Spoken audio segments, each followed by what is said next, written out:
one of the things that I wish I'd known about entrepreneurship when I started was, holy shit, I didn't realize I was signing up for an entire personal development journey and Yes. mental health journey, Yes. and confronting my limiting beliefs and all of the bullshit that I've been programmed to believe. Understand that we are always becoming, and you have permission to become and be whoever you want to be. And you can change that mindset on a daily basis if you choose to do so. You can wake up tomorrow and you can say, I'm tired of this and I'm going to choose this instead. Hola, mi gente. Welcome back to Yo Quiero Dinero. On today's show, we have a very special guest. She gives Shark Tank vibes, y'all. And I say that because if you've ever watched the show, something I love about it is just how it introduces us to incredible people who are just inventing like the next big thing. And we have our very own Latina inventor on the show today, Miss Norma Rapko. Welcome to Yo Quiero Dinero. Yay! Hi! I am so excited to be on your show today. I love your story, what you're doing, and how you're empowering our people and our culture and everyone out there to just follow your dreams and chase that beautiful abundance that we are all have a birthright to. So thank you for Amen to having me. that. And thank you so much for that. You, ma'am, have your own incredible story that I'm so excited for us to dive into today. So you are a high school dropout turned inventor turned inspirational mujer from our community that is really showing people what is possible. Give us a little elevator pitch on for folks who may not know who you are. So, my name's Norma Rapko. I'm a published author, designer, inventor, artist, speaker, and just an insanely creative individual who found her way through creativity. So, I love to inspire and empower people through beauty and creativity. And since day one of starting my business, like that has always been true and tried. That has been my goal, is just to get out there and follow my creative passion and see where it leads me. So I love to inspire others to do the same thing. Okay, let's go back in time, right? Because when I talk to a lot of entrepreneurs, this was not necessarily the original plan. And I'm curious for you, what's your origin story? Tell us about your background, your family, where you grew up, and kind of what led you to this place where now you are a freaking multi-million-dollar brand creator. So I was born and raised in LA. So I'm first gen American, right? My parents are from Guadalajara, Mexico, and they migrated over. And I grew up in kind of predominantly white neighborhoods. You know, my dad had a really strong vision for our lives. It's five of us kids, and he was always talking about how anything is possible, right? And he was like, how his dream to come to this country and be able to create anything. And so my upbringing was a duality of nobody spoke English at home. Nobody, was educated. There were no like English role models, if you will. My grandparents owned a sewing factory, and a lot of my aunts and uncles were also entrepreneurs, and they were growing strawberries in the Central Coast in California. And they were also there were sewing factories. Like a lot of family members owned sewing factories. So a lot of my years were spent in the sewing factory. I wasn't allowed to like go to camp during the summers, and it just was kind of a interesting upbringing because I was the family um, like translator. So everything that needed to be translated, even with my grandparents, they had this business and nobody spoke English, and I would get pulled out of school and go to these negotiation deals with my grandfather downtown LA. And then they're handing us a check for $25,000 and I'm writing his name because he's illiterate. So I'm like, okay. And then he would take me back to school. And this is at like 10, 11 years old. So I'm watching extremely resourceful, creative people um, follow what they believe might be the best path for them in this country. So my upbringing was one of like a lot of work ethics. We always, dad was always like, you have to have a job, you have to work, you have to do this. So I didn't have your normal, like, let me go to summer camp and do that kind of thing like my white counterparts were doing in school. And so every summer I was at the factory and then they were off doing their things. So I struggled with severe anxiety and severe depression as a young girl. Um, at the age of 13, I attempted to take my own life. And God bless my parents. They did the best they could with the tools that were available at the time. And so one of the things that happened for me was as the time went on, um, my anxiety progressed, my depression progressed. I dropped out of high school at about the age of 16, 17. And so my parents were like, oh my God, what are you going to do with your life? Like they had these big dreams for me, like she's going to go to college and do this and that didn't happen for me. I ended up getting a job as a receptionist somewhere. In the summers, I did work at the mall and I did do very well, exceptionally well as a salesperson. At like 16, 17, I was selling over $100,000 in personal sales in men's clothing.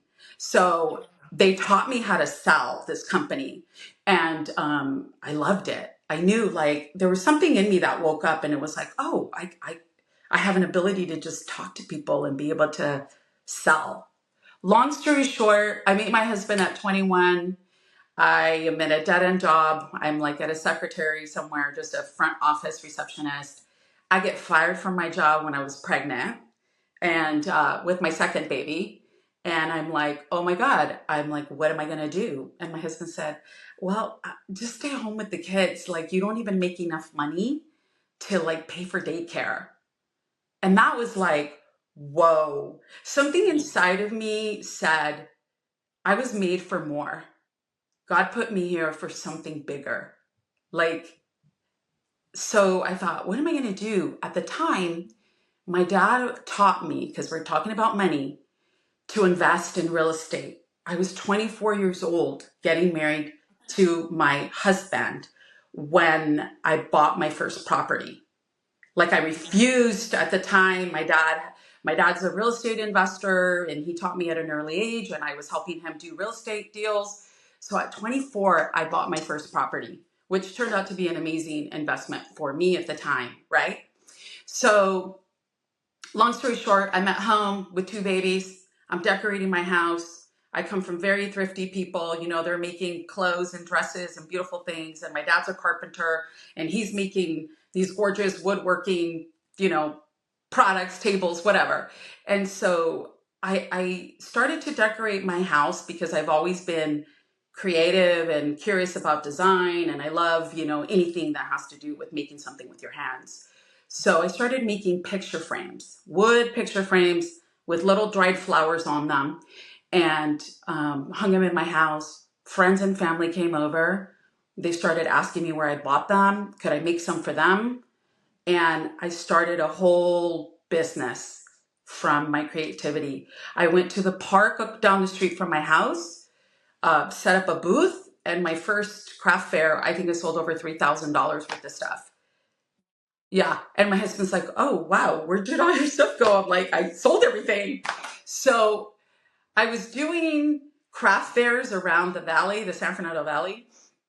And I met this woman who was like, wow, your work is incredible. Do you sell these to stores? And I'm like, no, I don't even know. I wouldn't even know how to do that. I'm making these in my garage and selling them at craft fairs. And she's like, oh, you should get a booth at the trade show at the LA Mart. And I thought, what is that? And remember, we didn't have internet. This is 25 years ago. There's before internet, before all of that. So it was all networking. And so I found out about the show, bought a booth, didn't know what I was doing or getting myself into. So I set up a booth with samples because she said to me, all you have to do is take orders and then you fill the orders. So it's kind of like what you're doing now, but you're just doing it at mass scale and you're only selling what sells. And I thought, wow, that's amazing. So showed up at the trade show and ended up selling $25,000 worth of picture frames in 4 days. Wow. Yeah. I mean, back then, I mean, that's a lot of money now, but even back then, and so I worked that business. I ended up growing that business to like hundreds of accounts nationwide, overseas. We had five, we were in 5 states with 15 road reps selling my line. I imagine you also had to like get a whole production warehouse and stuff too, right? You can't keep making these in your garage after a certain volume. Well, so what I did was that we eliminated the part where my husband was coming home from his job and making the picture frames. to I ended up finding a local woman owned business who was a manufacturer. She was a wood manufacturer. But these picture frames were being sold as sort of like folk art, like my work. So we had to still do the work in house. It never went to China. So we were painting, adding all these beautiful embellishments, crosses, bling, a lot of bling, like all these little beautiful things. And then they were hand signed, numbered picture frames. And we were doing the math, and I think I created over 25,000 of them, sold over 25,000 of them in that time span, in like a 10-year time span. So when I was manufacturing and producing those, by that time at 30, I had enough success that I had the money to build my own dream home on property in Los Angeles. And I built out like a one would say, what, 3-car garage that I turned it into my factory so that I could be home with my children. My kids are only 16 months apart. I have a boy and a girl. And I want to still be around for the kids. And also, I want the kids to grow up in an environment of creativity, creativeness, entrepreneurship. And it worked out for me, like in that sense. So while we were making these picture frames and I'm gluing bling with tweezers one by one, if you've ever done that, you know how tedious it is. I'm not built for that life. so so my husband was like, oh my God, what are you doing, like, is that how you guys are applying them? I'm like, yeah, but they're, you know what, I have this idea for this thing, for this little tool. And he's like, well, what is it? And so I share what it is, right? And then he's like, oh my God, we can totally do that. And so at the time I had already landed my first book deal, and it was a craft book based off of my picture frame designs and all of that.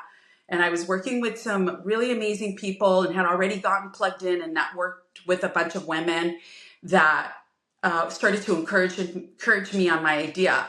So that's how my invention, Chris Styler, was born. It's a crystal applicator tool that you can literally load over 70, 80, 90, 100 crystals into it.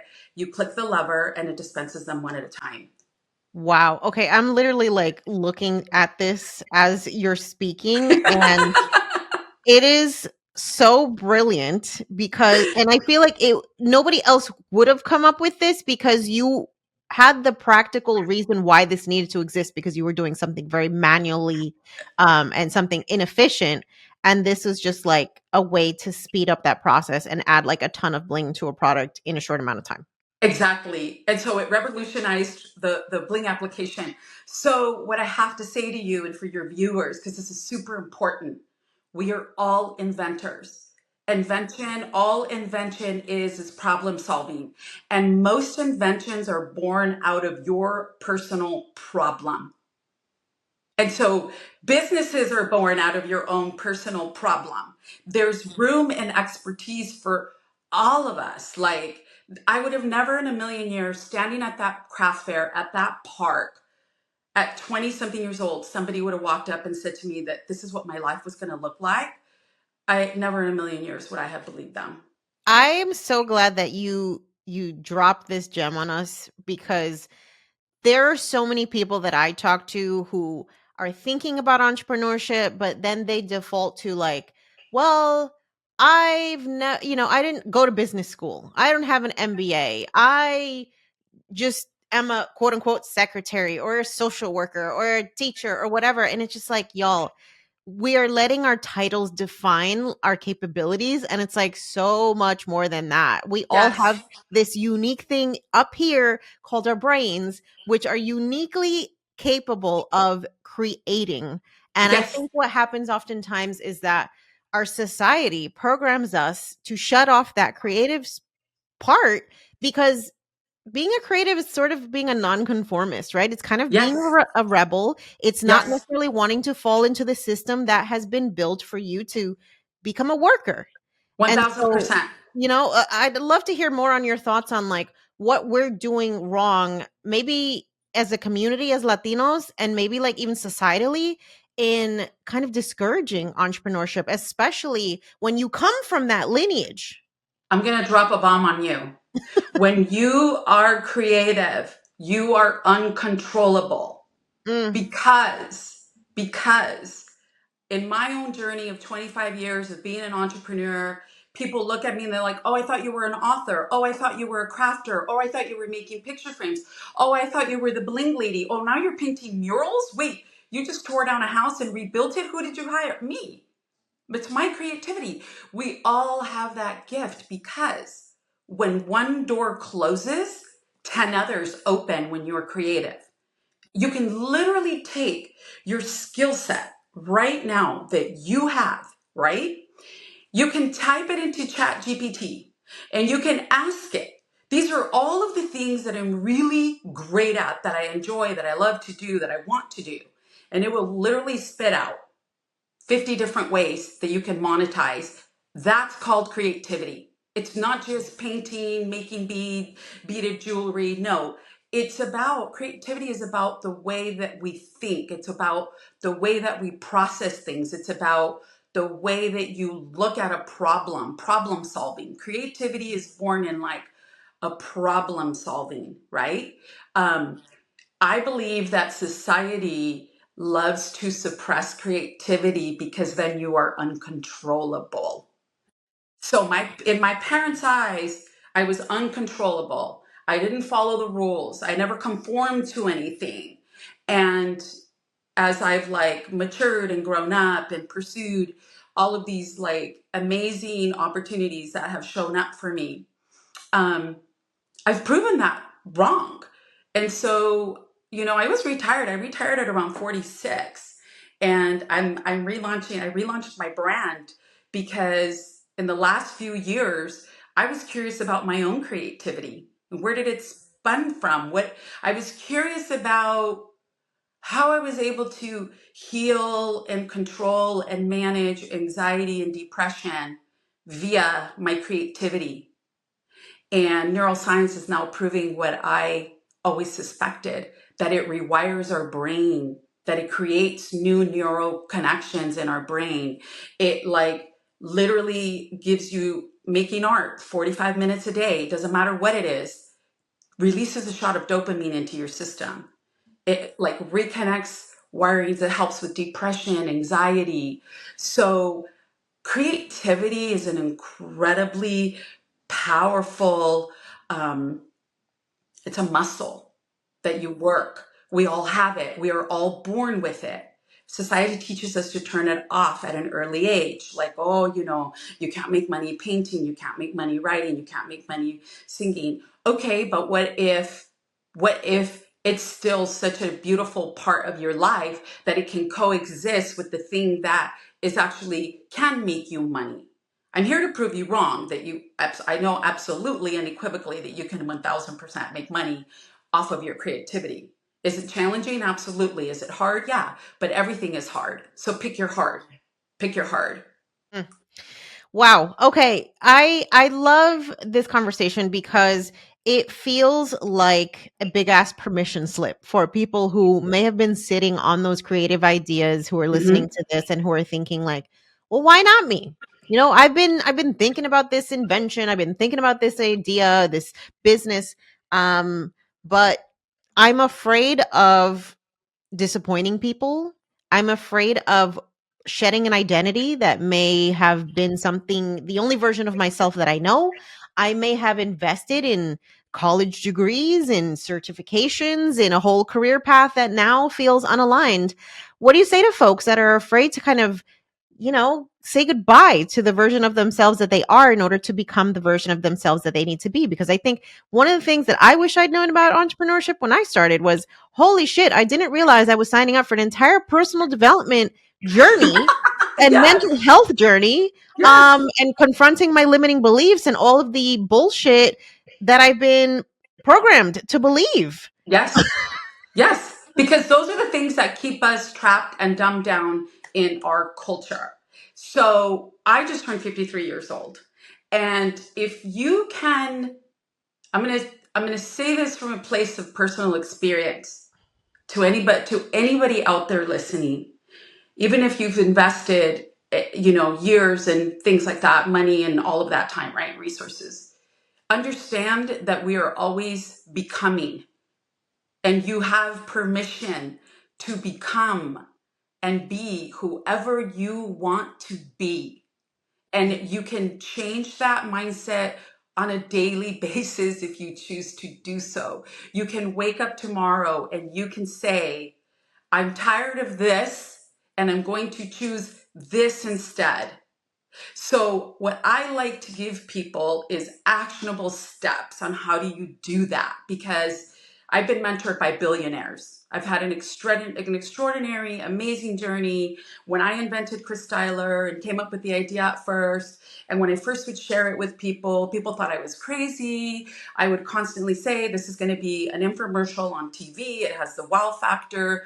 Icho, what do they say? Dicho and hecho. Like I did it, and here it is. I said it, and so then I did it, right? I think one of the hardest things is like it was such a big vision of like, how is my invention going to turn into as seen on TV or number one bestseller on Home Shopping Network? We launched in 1,100 Michael's craft stores with a PO of almost $1 million, and I had not sold one unit to anybody. I showed them a prototype. And so there's so much to learn, but I didn't know what I was doing. I just got started, and it took me 6 years to bring it to market. And it was tiny little action steps every single day. So if I can do it, you can do it. There's ideas that come to us, but we're scared. We don't lean into them because we block ourselves, like you said, with limiting beliefs around, I don't know how to do that. I don't know how to do this. But in the world of creative entrepreneurship, what I call it, creative entrepreneurship, opportunities and abundance are always showing up. So when you think in a positive, open-minded way, and what I mean by that is catch yourself when you're thinking about something that you want to create, and then you're like, oh, I can't do that because immediately there's a list of 100 reasons. Stop your mind, redirect it, and say, I don't need to have all the answers for this. I just need to know that for me, it's faith. It's God has my back. The universe is working to help me, and I will meet the right people at the right time with the right opportunities that are for me.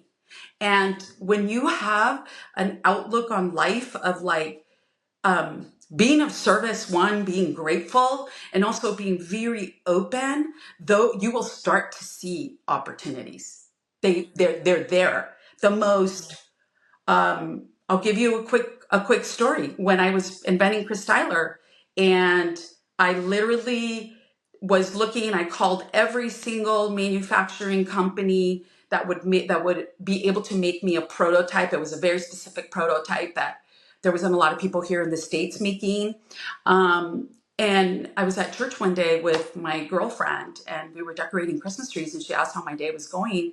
And I openly shared I was really disappointed, because I had, this tool, this invention that I was working on, and I desperately needed a prototype. And I called every company and no one would make it for me. And she goes, oh, why don't you call Joe? Joe was her husband. And I'm thinking to myself, and these were friends from church and people that I knew, lovely, and I'm thinking to myself, why would I call Joe? So I called Joe. I'm like, she told me to call Joe, so I'm going to call Joe. I'm going to call her husband. So I called him and start talking to him. Turns out, she said he's an engineer and he's got a little shop not too far from your house. The shop was like literally 3 miles away from my ranch. I get to his shop and it's a huge company. I walk in, he owns the place. I sit down, I show him my invention. We start chatting, and he literally gives me a check for $25,000 to help me pay for my patents. I didn't go there for anything other than I have money, I can pay you. I just desperately need um, a prototype. But he saw the whole vision. He saw like this woman's already making. She's already a mover and a shaker. She's doing things. She believes in herself. I believe in her. People invest in people. If you do not believe in yourself and your idea, and you have to drop these beliefs of like, oh, you're bragging about yourself, you're this. No, there's a difference to have confidence within and be able to speak your vision and communicate your vision so that you can invite other people along the journey, because nobody gets there alone. And so he gave me this beautiful gift, and I've been returning it a million times over in mentorship, helping people, resources. And at the end of the day, you have to have a mentality of being of service, understanding that your business is helping somebody else.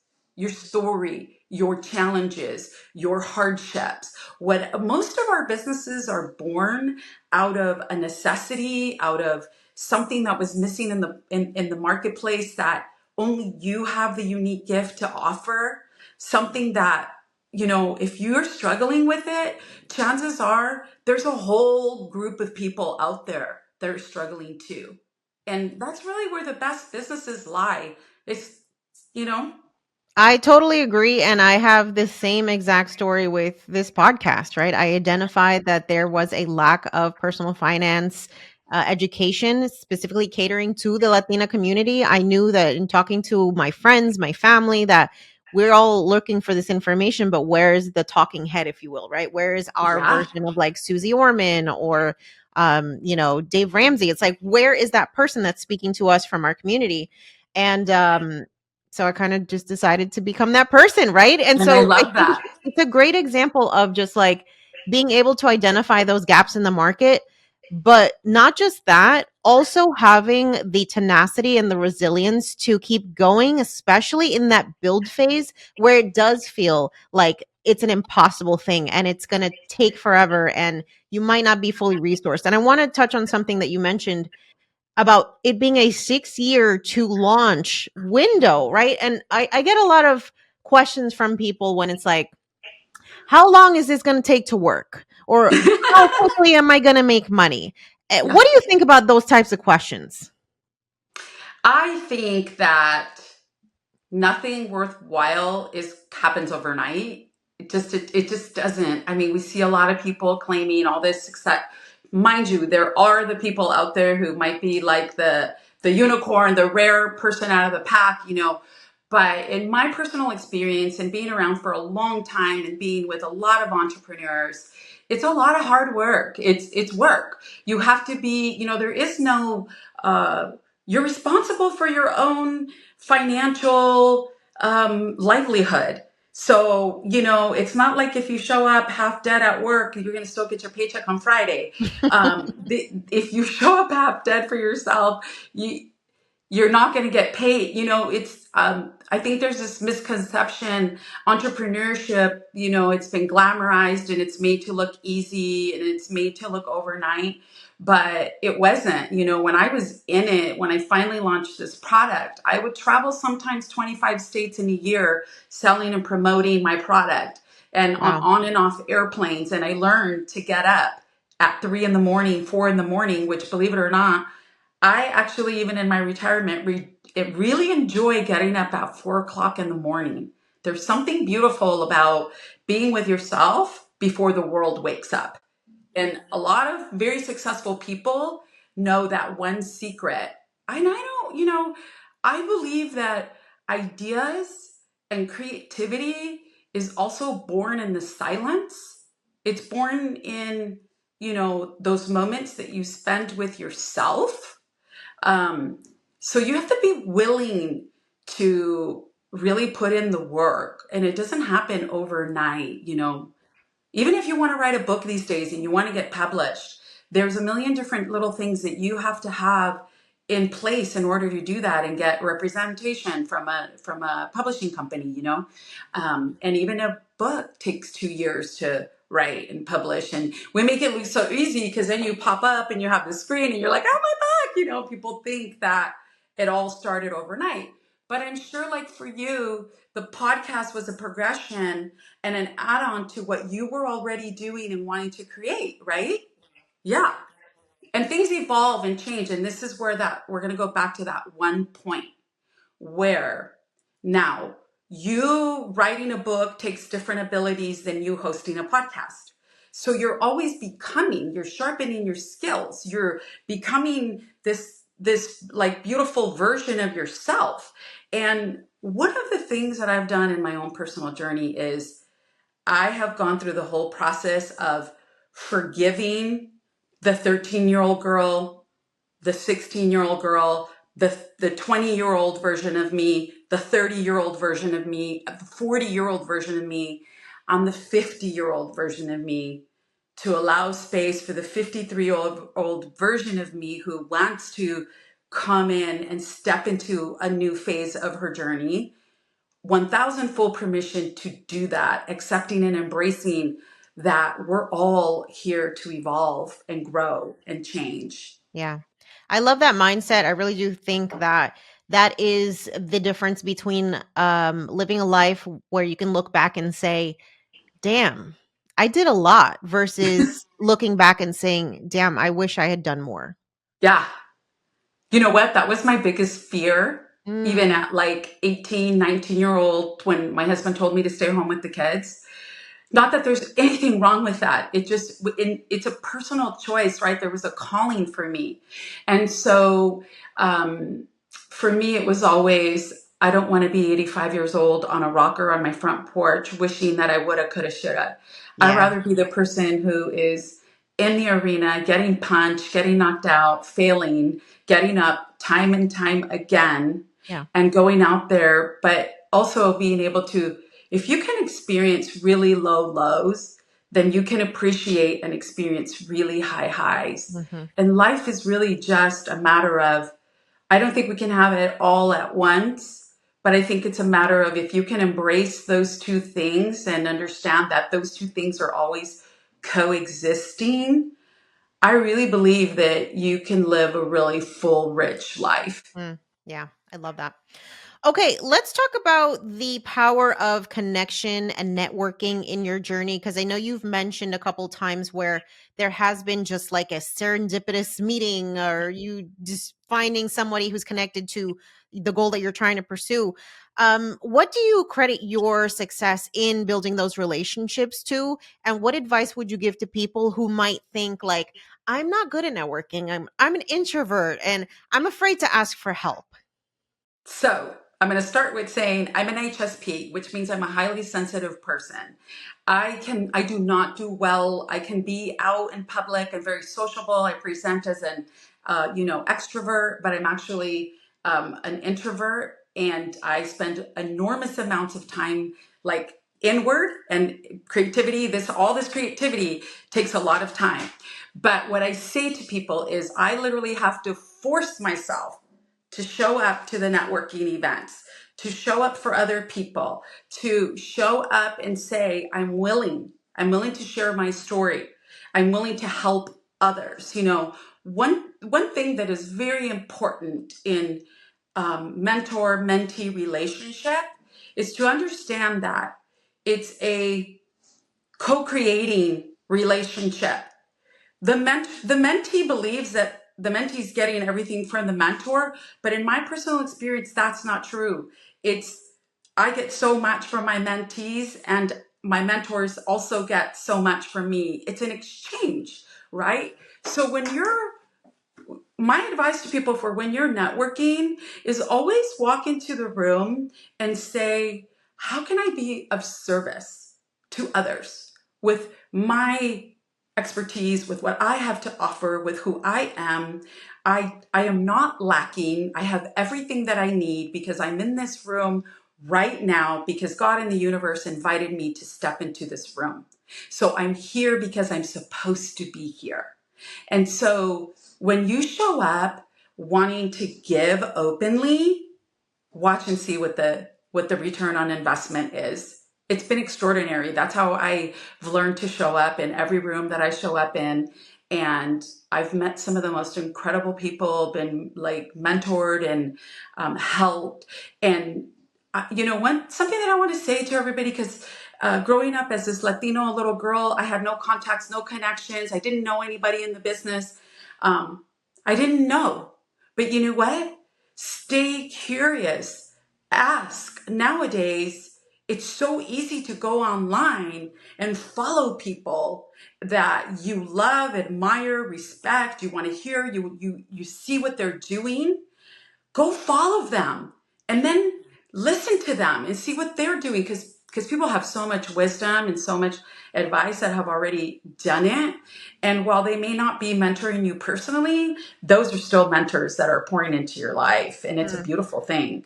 absolutely. Yeah. That reciprocal relationship is really important to make sure that, it feels like each person is really getting the most out of that. All right. This is for my own curiosity. I've always been fascinated by the world of HSN and like live selling and all that stuff. So, first, talk about how that opportunity came up for you with your invention, the Chris Styler, and like just what was it like? Okay, so that opportunity presented itself because since Michael's Craft Stores was our first PO and they had launched the product. Now we're talking about, this was at the cusp of the birth of Facebook, right? So nobody's really using social media. Um, Infomercial is big, you know, that's like as seen on TV infomercials.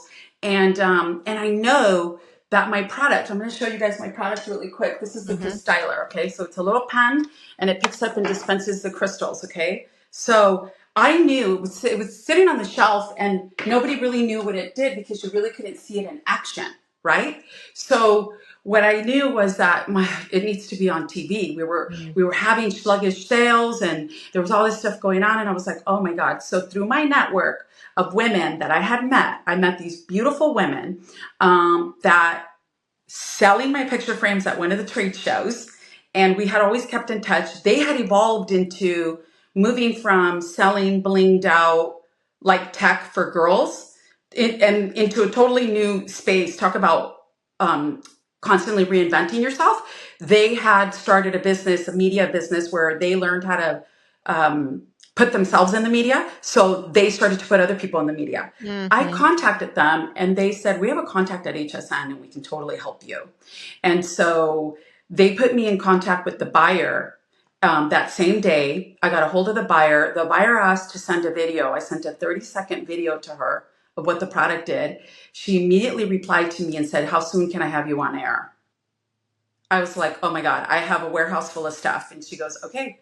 And so I flew out there. At this time, it's me. It's like I have a team of like 3 people. That's it. So I flew out there by myself. It's a 2-week training.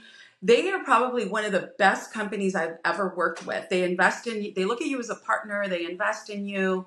And again, they gave you all the training and everything behind the scenes. You go through this whole training process, what to do on set.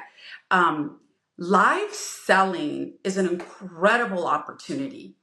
The first time that I was on, I think at like 3 in the morning, LA time or something like that. We were in Florida, St. Petersburg. And I went on for my first show. And I, I, I think I had 2 shows. No, I went on for my first show that night. And the next morning I woke up and on, you know, all over their website and everything, I was trending. It was Norma Rapko, Chris Styler by Norma Rapko is our #1 bestseller and most favorite product at Home Shopping Network. And we had sold out. And then I had consecutive shows. I started to go on after Martha Stewart because we were doing 24-hour craft shows. And so they would put me on after her. I met her several times. And live shopping this is a big thing for you guys right now, is becoming one of the hottest ways and one of the best ways to start a business. Yeah, we see You that know, with TikTok Shop, with Amazon Live Shopping. It's just the new iteration where it's on these platforms versus on TV. exactly, exactly. Why? Because you can connect with your viewer right away. There's no, I mean, I think it's a brilliant business model for anybody who's trying to, start a business, build these little communities, build your community and then trigger it into selling something, tangible, whether it be a book, an ebook, whether digital products are like amazing. There's no manufacturing, handling, all that kind of stuff. So I love some digital products, but I think it's incredible the way that it's moving, and it's definitely we're headed towards a big shift in tremendous opportunity for so many of us and so many of you, for your listeners. I have to say that in today's climate, while there is a lot of competition and there always has been, I believe that um, when you are doing entrepreneurship from a creative plane, from a creative place where you're doing you and you have your own unique style and flavor and your own unique things that you have an ability to connect with people and you have a tremendous opportunity to create your own brand. Yeah. Yeah, absolutely. There is such power in using your story kind of as the foundation of the brand that you're building, right? Because that is the most authentic way for you to show up. I think a lot of your success has been definitely attributed to the fact that you lean into what makes you different. You don't shy away from your story about being a high school dropout. You don't shy away from your story with your mental health journey, right? And I think that is what humanizes the person behind the brand, and that makes people feel even more connected to a creator versus somebody who's trying to come off as like this perfect person that never has had any challenges, that almost Yeah, feels I like think impossible to relate to. Yeah, I believe that if you connect with your audience, for example, my first time live on Home Shopping Network, one of the key components, and this was 12 years ago, where we weren't hearing a lot about storytelling, and Yeah. one of the main things that I focused on was sharing the story about how I was a stay-at-home mom and I was making products in my garage and making crafts, and I came up with the idea. And the mom who was my client, right? That's my ideal customer. She could connect Yeah. with me. How many stay-at-home moms are out there dreaming about maybe something that they desire to do, and so many of us, especially for us Latinas, because let me tell you, I'm less than 2% of Latina inventors in our country. Wow. That's Latina inventors that insane. have patents that have actually brought a product to market and has had this kind of success with it. That is a very small number, and it's not because we're the most creative, resourceful culture that you could ever imagine. I mean, I see these women out there doing incredible things, and imagine if you could just take that idea, believe in yourself, and say, I don't know how I'm going to do this, but I'm going to go find a way. Mm, mm-hmm. Create Yeah. your own roadmap, create your own vision, Yeah. And I think now with the internet and social media and all of these things that didn't exist or were at the latent phase when you were first starting out with entrepreneurship, there is so much like gatekeeping as far as being able to get eyeballs on your brand without paying an advertiser thousands or millions of dollars to get, on some commercial. Like the playing field has become so much more equal with regards to just access to Yes. people and to share your message and share your story. So I think that I totally agree with you that there is so much opportunity now, and it's a matter of maybe putting some blinders on, because I think what happens for folks oftentimes, especially in this like super saturated, always on world that we live in, it can feel like, well, everybody's already done everything. Everything's already been invented. There's nothing new to do. Everybody's an influencer. And sometimes I just feel like it's important for you to take inspiration from the things that you see, but don't measure your success and your progress against that story, because like you mentioned earlier in our episode, there's often many years to an overnight success, Hmm. and we don't have context around connections and resource and privilege that others might have. So it's just not useful. It's not Yes. useful of your time and your energy to be like, well, why did they, why were they so Yeah. successful, or why did it happen so quickly for them? Mind your own damn business and build your own damn Yes. thing.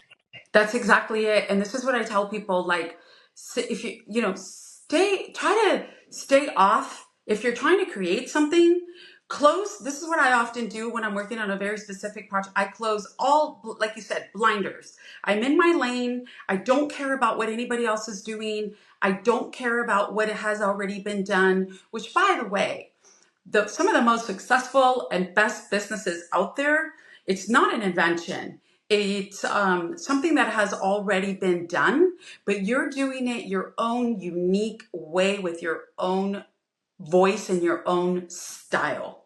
Own that. Own that. And be able to take that with you. One of the things I coach a lot of high level clients. And one of the things that I say to them is get very, very clear with what success looks like for you. What does it look like for you? When is enough money for good for you? When is it, what peak is enough for you? When is it, like, what does it look like? Because success looks different for everybody. For my husband, it looks like retiring on the beach, sitting and like, I don't ever want to do anything again in my life. For me, it looks like, empowering and inspiring millions of women across the world to like ignite something beautiful and powerful within themselves to be able to create a life they love. So success looks different for all of us. And if you don't know what success means for you personally, you're going to receive and believe all of the things that society, culture is putting on you. And you're never going to be able to really reach something that feels authentically good and satisfying for you. Yeah. Yeah, absolutely. I totally agree with that. I think that's why many folks, as they are approaching like their 30s and 40s, they have these like epiphanies or come to Jesus moments, as I call them, where you're like, maybe you've had some time to reflect on like, do I even still like this career? Do I still like this person that I'm married to? Do I still like where I'm living? And there's this existential crisis that can come up for a lot of people because oftentimes we've just been following the script. We've been following the checklist of like what we're supposed to do. And you shut off that part of your brain that says, well, what do you want to do? What Yeah, excites you? What are you like? If you could pick one thing to do for the rest of your life, like what would be that thing right here, right now? yeah, And I think it's a good exercise to like ask yourself that, maybe like do an annual audit of your life and like, are we still enjoying this? Does this still make yeah, sense? Does this still feel good? yeah. And Those one of check-ins the I think are things, important with ourselves, right? absolutely, one of the things I think is most important is failure. Mm, Lean into failure. All I have learned about failure in my long career is that it teaches us something. It's mm, pushing you to challenge yourself further and more. It's just a lesson. It's just yeah, a lesson that's telling you, hey, perhaps try this way. It's not going to work this way. It might work that way. mm, And I feel like we've taken on this word of failure in our society today that is like, it's a taboo of like, yeah, oh my God, pero ¿qué van a decir la gente? And what if I don't do, it's like, who cares? Most people out there don't care about you. Once they like pass your page, they're not thinking about you. They could care less. And as much as we think that all eyes are on us, they're really not. They're it's really, so people are true. so consumed and worried with their own stuff and their own lives that if you can think about that, it'll give you the freedom and power to try to create a life that you're dreaming about, whatever that looks like for you. Mm, that's an important message. All right, Norma, you've had so many identities up until this point. What is next for you? What is getting you up in the morning? What are you excited to put out into the world? What is this new phase of life leading you towards? So I had retired at around the age of 46, and I kind of thought that I would be okay. Like I would be okay. I had done all the things, raised the kids, done the thing, and then my husband retired from his career. And then we're like, oh, the fantasy of, well, let me call it the privilege of being able to travel and do the things, right? And I found myself personally like experiencing a slow death. Like there's a whole nother chapter to life, you know, because people say, oh my God, you're 50, you're done, you had this incredible career, you did all the things. And uh, for me personally, it didn't. I knew that there was more, and so in 2022, my 24-year-old daughter, my daughter at the time, was asked me to share my true story, and that one piece about my journey and my life, that I had never graduated high school, and I had, you know, and I had attempted, and and as I shared that story at We All Grow Latina at the conference, you know, people started to ask me and questions, and media started to be interested in the story about my mental health. And I realized that it wasn't just my story; it's our story. And I thought about it, my children said to me, "Mommy, you got to think about your legacy. Like, what a beautiful legacy to like be, you know, how many people you can help by sharing your authentic, honest truth about what happened to you and how you built like resilience and how you came above it. Because if people can see that you really started I really started, I feel like from below zero. Yeah, I mean, you have, if you look at kind of your, bullet point life story, you have every reason to be a statistic and not Everything. a positive one. Yeah. And so if I can help one one young girl, if I can help one person out there that is feeling alone, lost, afraid, depressed, anxious, unworthy, then it has all been worth it. So I created a program called Creativa. What Mm-hmm. helped me was to journal and write, even from a very young age. I still have my little diary that I used to write in when I was 13 years old. And I have journals and journals and stacks of journals. And I believe in writing our thoughts, our feelings, our vision, our goals, our failures, all of it. It's the story of your life. To look at it in that way is so incredible, and it helps us heal. And as I was doing the neuroscience, the study in neuroscience on, creativity and art on our brains, that was one of the most powerful things that scientists have found is writing, whether it's our experiences, good or bad, trauma. It's a great way to process, and Mm. also a place to dump all these limiting beliefs and lies, and let them lie there. So for me, journaling has been an incredible part of my life, my healing, and my journey. And so I created Creativa, the movement. It's on my website. It's free to anyone who wants to take the program. My vision is that our communities will start to gather and share and create these little art journals. You know, you can invite a friend over to your place and you guys can do it together. You can do it alone.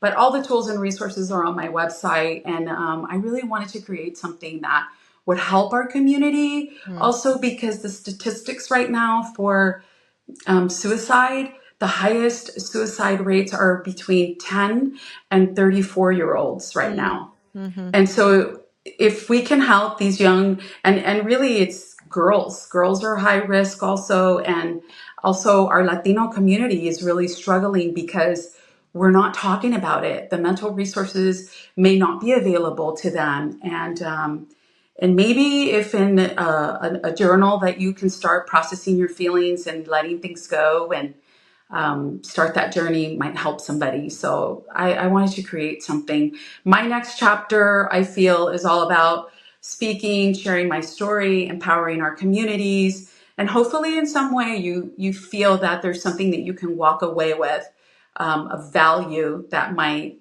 inspire you to create a life that you're dreaming about.